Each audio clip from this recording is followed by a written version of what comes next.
Des questions? Tout le monde s'en pose. Qu'est-ce que je vais manger ce matin? Ou pourquoi grand-mère n'arrive pas à se servir d'Internet? Mais certaines questions sont parfois plus compliquées, surtout celles qui touchent aux croyances personnelles. Je m'appelle Lorraine et j'ai appris qu'il peut être utile de nous pencher sur ce type de questions avec une perspective éternelle. Alors qu'elle traversait une période très difficile, mon amie Adri m'a demandé « S'il y a vraiment un Dieu aimant, pourquoi permet-il que les gens souffrent ?» J'avais moi-même beaucoup réfléchi à cette question dans le passé.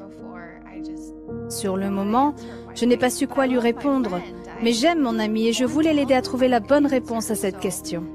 Alors je lui ai demandé de me laisser le temps d'y réfléchir. Je savais que j'avais besoin de l'aide du Saint-Esprit.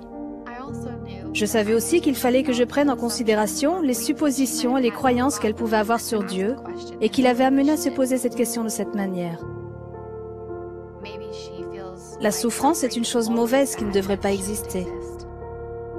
Ou que Dieu devrait mettre fin à toutes les souffrances. Ou que Dieu ne se soucie pas de nous.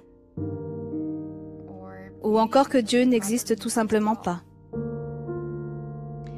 Il était important que je prenne ces idées en compte car cela m'a permis de voir les choses du point de vue d'Adri. Ensuite, j'ai examiné toutes ces suppositions à travers une perspective éternelle et les ai comparées à mes propres croyances. Qu'est-ce que je sais sur notre Père Céleste, sur son plan et sur la manière dont il agit avec ses enfants? Et quel enseignement de l'Évangile se rapporte à cette question? Ces questions m'ont aidé à penser aux vérités que je connais. Je sais que Dieu existe et qu'il a un plan qui nous permet de progresser pour devenir comme lui. Je sais que Dieu aime tous ses enfants et que le libre arbitre constitue une partie essentielle de son plan. Sans lui, nous ne pourrions pas progresser. Par conséquent, Dieu nous donne le libre arbitre, même lorsque nos choix peuvent faire souffrir les autres. Et bien que la souffrance soit difficile à supporter, elle nous permet de grandir spirituellement et de développer notre patience, notre foi et notre compassion pour les autres. Et Dieu ne nous laisse pas seuls. Grâce à l'expiation du Christ, nous pouvons recevoir la force de supporter et de surmonter nos souffrances.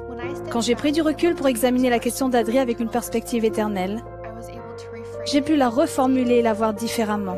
Je comprends mieux pourquoi notre Père Céleste accepte que ses enfants souffrent.